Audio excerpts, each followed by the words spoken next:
नमस्कार दोस्तों, स्वागत है आपका useful tips and tricks for home channel में।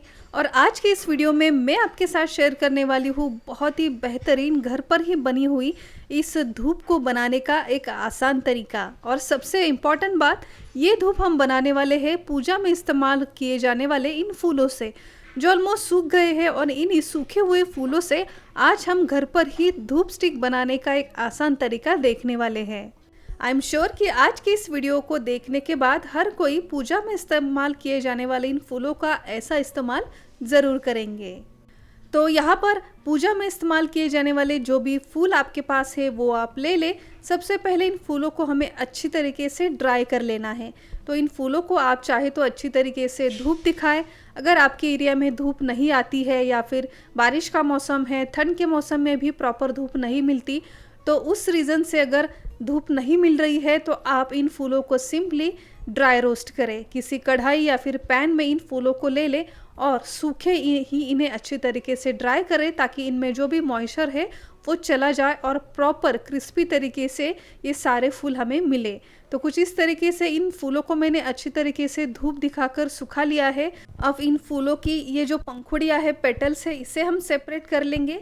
इसी के साथ साथ हमें चाहिए नारियल का ये जो छिलका होता है, जिसे हम बेकार समझकर हमेशा फेंक देते हैं, वही नारियल का छिलका हमें लेना है। ये भी अच्छी तरीके से सूखा हुआ चाहिए। अगर ये सूखा हुआ नहीं है तो फूलों की तरह ही इसे आप किसी पैन या फिर कढ़ाई में ड्राई रोस्ट कर ले, ताकि ये अच्छी तरीके से क्रिस्पी हो जाए। अब इसके बाद इसे सीजर की हेल्प से हम कट कर लेंगे, क्योंकि इसे हमें मिक्सी में पीसना है और ये मिक्सी में अटके नहीं, इसके लिए हमें इसे छोटे छोटे टुकड़ों में कट कर लेंगे। इसी के साथ साथ हमें चाहिए चंदन पाउडर। जहाँ पर भी पूजा की सारी सामग्री मिलती है उस शॉप में चंदन पाउडर भी आसानी से आपको काफ़ी सस्ते दाम में मिल जाती है। तो कुछ इस तरीके के चंदन पाउडर हम लेंगे। अब ये पाउडर फॉर्म में है, इसके लिए हम इसे बाद में यूज़ करेंगे, तब तक हम इसे साइड में रख देते हैं। नेक्स्ट हमें इसमें मिलाना है लोबान। ये लोबान की भी अपनी बहुत ही बढ़िया सुगंध होती है, जिसे पूजा में इस्तेमाल किया जाता है। ये कई सारे टाइप में आपको मिल जाती है। एक तो कुछ इस तरीके के बड़े बड़े स्टोन में, या फिर क्रिस्टल साइज़ में, या फिर आजकल इसकी फाइन पाउडर भी मिलती है। तो जो आपको मिले वो आप ले लें। तो यहाँ पर कुछ इस तरीके से क्रिस्टल साइज़ में मुझे ये लोबान मिला है। तो यही क्रिस्टल साइज़ वाला लोबान इन बाकी के सामग्री के साथ हम इसमें मिलाएंगे। पूजा होम हवन में हमें जो हवन सामग्री मिलती है, जो पूजा की शॉप में आपको बहुत ही आसानी से मिल जाती है, अगर वो मिले तो बहुत ही बढ़िया। तो थोड़ी सी जो हवन सामग्री होती है वो भी आप इसमें मिलाएं। और सबसे लास्ट में हम लेंगे कपूर। अगर आपके पास भीमसेनी कपूर है तो बहुत ही बढ़िया। जो भी कपूर आपके पास है वो कपूर आप ले लें। सबसे लास्ट में हम इसमें इसे मिलाएंगे। इसी के साथ साथ अगर घर में तेज पत्ता है, लौंग है, या फिर ऑरेंज पील है, उसका भी इस्तेमाल आप इस धूप को बनाने के लिए कर सकते हो। और सबसे इम्पॉर्टेंट बात, अगर आपको कोयला मिले तो कोयले की 3 से 4 टिकिया भी आप इसमें ज़रूर डालें, जिससे बिल्कुल मार्केट स्टाइल काले रंग की धूप आपके घर में ही बनकर तैयार हो जाएगी। कई जगहों पर कोयला नहीं मिलता तो आप चाहे तो इसे स्किप भी कर सकते हो। मुझे अभी रिसेंटली नहीं मिला, इसके लिए मैंने इसमें नहीं डाला है।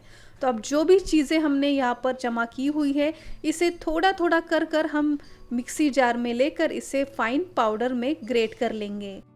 मेरी मिक्सी में ये अच्छी तरीके से ग्राइंड हो जाती है सारी चीज़ें, इसके लिए मैं इसे एक साथ ही ग्राइंड कर रही हूँ। अगर आपको पॉसिबल नहीं है, आपके मिक्सी में ये ग्राइंड नहीं हो पा रही है, तो आप इसे सेपरेट सेपरेट भी ग्राइंड करके ले सकते हो। जैसे कि फूल या फिर इस नारियल के छिलके को आप सेपरेट ग्राइंड करके इसे पाउडर बना लें। उसके बाद ये जो भी लोबान है या फिर कपूर है, इसकी सारी चीज़ों की आप सेपरेट पाउडर बना के ले लें। तो सबसे पहले आप देखेंगे ये थोड़े कुछ इस तरीके से बड़े बड़े साइज़ में ग्राइंड करके आपको मिलेगा। तो इसे किसी छन्नी में लेकर आप इसे अच्छे तरीके से छान लें। इसे छानते वक्त ऊपर छन्नी में आपको जो बड़े बड़े साइज़ में सामग्री मिल जाती है उसे आप फिर से मिक्सी में ग्राइंड कर ले। 1 से 2 बार ग्राइंड करने के बाद आप सबसे लास्ट में किसी छोटे साइज़ के स्ट्रेनर की हेल्प से आप इसे अच्छी तरीके से छान लें। सबसे लास्ट में जो भी बड़े साइज़ का बुरादा इस सभी सामग्री का बच जाता है, इसे भी आप बिल्कुल भी फेंकिएगा नहीं। इसे आप जिसमें भी धूप या फिर कपूर वगैरह जलाते हैं उस धूपदानी में डालकर आप इसे जलाएं, तो उसकी भी बहुत ही बढ़िया सुगंध आपके घर में फैल जाती है। तो इसका भी इस्तेमाल आप ज़रूर करें। तो यहाँ पर 2 से 3 बार इन सभी चीज़ों को ग्राइंड करने के बाद कुछ इस तरीके से फाइन पाउडर में ये सारी सामग्री हमें मिल गई है। तो लास्ट में भी छन्नी की हेल्प से मैंने इसे छान लिया और अब इसमें चंदन पाउडर मिलाना बाकी है। तो इस स्टेज में इस चंदन पाउडर को भी हम इसमें मिलाएंगे। अच्छी तरीके से इन चीज़ों को हम 1 से 2 बार मिला लेंगे।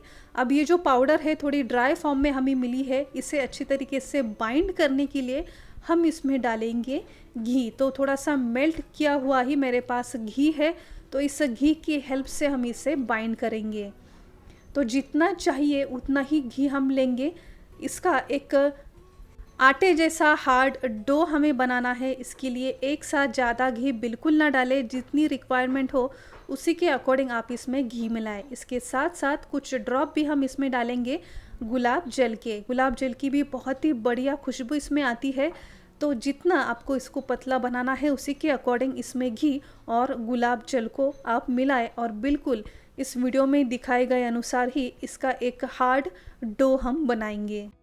तो ये देखिए कुछ इस तरीके से इसका एक हार्ड डो हमारा बनकर तैयार हो गया है। अब इक्वल पोर्शन आ जाए इसके लिए किसी स्पून की हेल्प से इसमें से थोड़ा थोड़ा पोर्शन हम लेंगे और इसी की हेल्प से आज हम इसकी धूप बनाएंगे। अगर आपको एक जैसी धूप बनानी हो तो मार्केट में धूप की मोल्ड भी मिलती है, आप उसका भी इस्तेमाल कर सकते हो, या फिर सिंपली हाथों से भी आपको जो शेप में चाहिए उस शेप में आप इसकी धूप बनाएं। तो यहाँ पर मैंने ट्रायंगल शेप में ही इन सारी धूप को बना लिया है। अब ये थोड़ी सी सॉफ्ट है, गीली है, तो इसे अच्छी तरीके से हम सूखने के लिए रखेंगे। तो इसके लिए आप चाहे तो फ़ैन के नीचे या फिर घर में ही नॉर्मल टेम्परेचर में पूरा 1 दिन आप इसे सूखने के लिए रख दें। जब ये अच्छी तरीके से सूख जाए तो इसे आप यूज़ करने के लिए ले लें। तो यहाँ पर सारी ये जो धूप स्टिक है इसे मैंने एक पूरा दिन सूखने के लिए घर में ही नॉर्मल टेम्परेचर पे रख दिया। अब इसमें से ही एक धूप स्टिक को हम जलाकर देखेंगे। सो फ्रेंड्स, आज के इस वीडियो में आपने देखा कि घर में ही मौजूद पूजा में इस्तेमाल किए जाने वाले इन सूखे हुए फूलों से बहुत ही बेहतरीन सुगंधित धूप आज हमने घर पर बनाई। तो आप भी बिल्कुल इसी तरीके से इन फूलों से धूप बनाएं और इस फेस्टिव सीज़न में इसका इस्तेमाल करें। आज का ये वीडियो और मेरी ये मेहनत अगर आप तक पहुंची है तो वीडियो को एक लाइक ज़रूर कीजिए, और अगर अब तक आपने इस चैनल को सब्सक्राइब नहीं किया है तो अभी जाकर सब्सक्राइब कीजिए, ये बिल्कुल फ्री है। सब्सक्राइब बटन के आगे एक नोटिफिकेशन बेल है, उसे भी प्रेस करना बिल्कुल ना भूलिए।